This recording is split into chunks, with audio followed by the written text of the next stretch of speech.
আরে আলিফ, আপন না না, হাত নোংরা, দাঁড়া। কি করস? খাইতেছিলাম, তোর হাত তো নোংরা হয়ে যাবো গা। কেমন আছিস?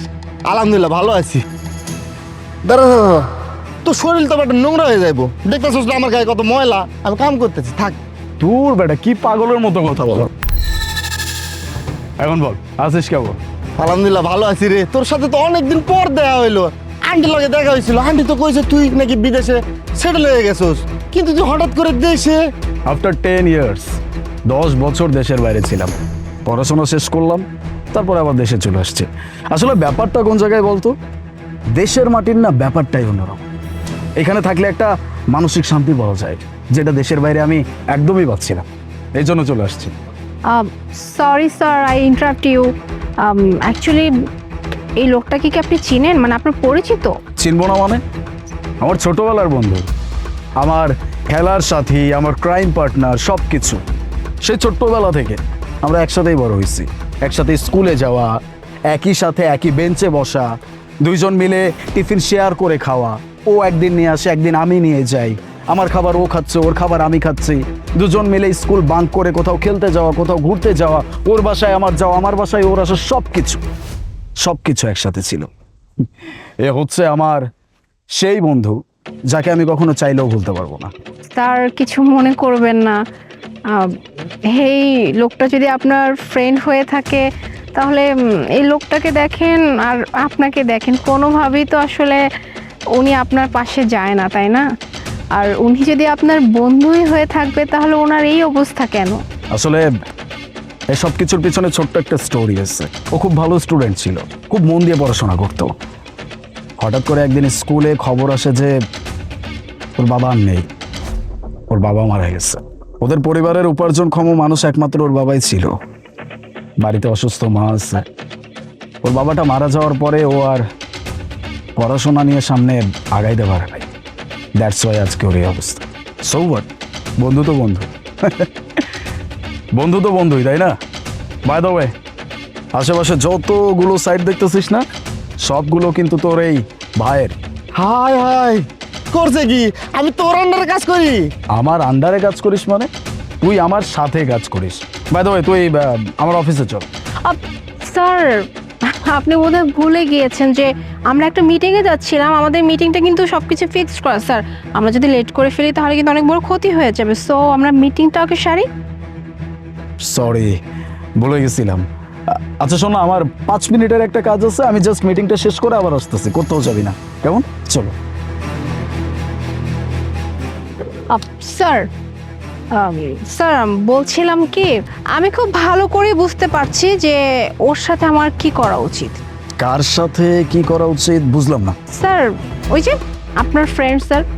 স্যার আমি খুব ভালো করে বুঝতে পারতেছি যে আসলে বিষয়টা আপনি ওভাবে আর কি নিতে পারেন না। এখন কি করবেন স্যার?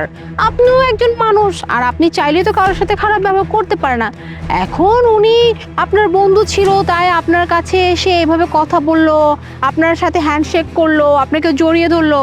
আপনি চাইলেই কিন্তু ডিনাই করতে পারতেন, বাট আমি কিন্তু খুব ভালো করেই জানি স্যার যে আপনি অনেক ভালো একজন মানুষ, তাই হয়তো সব কিছু ভেবে আপনি ওখানটা ম্যানেজ করে চলে আসেন। বাট স্যার আমি তো জানি স্যার আপনার একটা রেপুটেশন আছে স্যার। আপনি কোথায় আর ওই ছেলে কোথায় স্যার?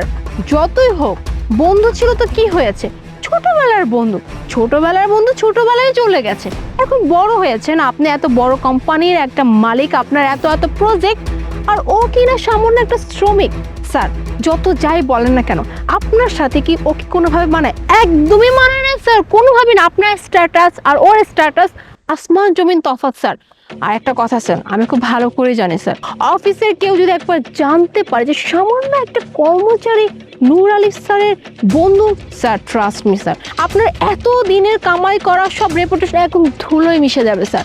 আর স্যার আমি আপনার অ্যাসিস্ট্যান্ট থাকতে এটা কোনোভাবে হতে দেব না স্যার। আমি ওকে এই প্রজেক্ট থেকে সরিয়ে দেবো।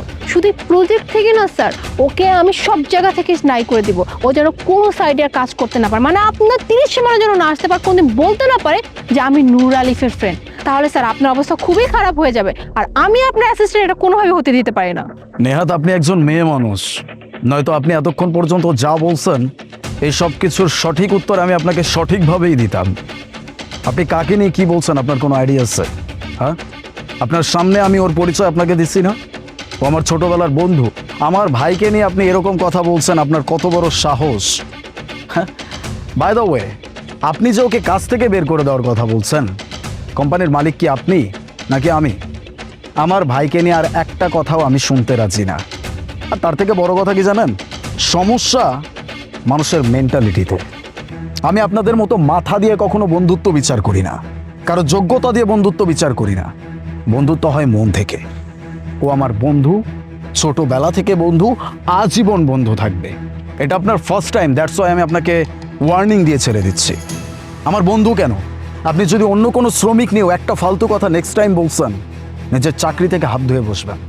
যান, সরি স্যার। নিজের কাজ করেন, আমি আসছি। কিরে, কই যাস? গ্রামে যাবো একটু, মায়ে ফোন দিছিল, মায়ে নাকি একটু অসুস্থ, ডাক্তার দেখাইতে হইব। তার মানে তুই সব কথা শুনে ফেলছিস? মেয়েটার কথা শুনলি, আমার কথা শুনিসনি? হ্যাঁ, তুই আমাকে চিনতে ভুল করলি। সে ছোট্টবেলার বন্ধু তুই আমার। আরে বন্ধু ছাড়, তুই তো আমার ভাই। আর তুই কি না সামান্য এই মেয়েটার কথা শুনে বাড়ি চলে যাচ্ছিস? হ্যাঁ, বন্ধুত্ব কি কখনো কোনো মানুষের কর্ম দিয়ে হয়, মানুষের টাকা দিয়ে হয়, যোগ্যতা দিয়ে হয়? বন্ধুত্ব হয় শুধুমাত্র মন থেকে। তুই আমার বন্ধু, তুই আমার ভাই, আর তুই কিনা ফরগেট ইট। দে খাবার, দে, ক্ষুধা লাগছে। কি কস, তুই এই খাবার খাবি? তো আজব কথাবার্তা। সে ছোটবেলা থেকে এই খাবারগুলো খেয়ে তো বড় হয়েছি, আর আজকে তুই আমাকে বলতেছিস যে এই খাবার আমি খাবো কিনা? দে বস।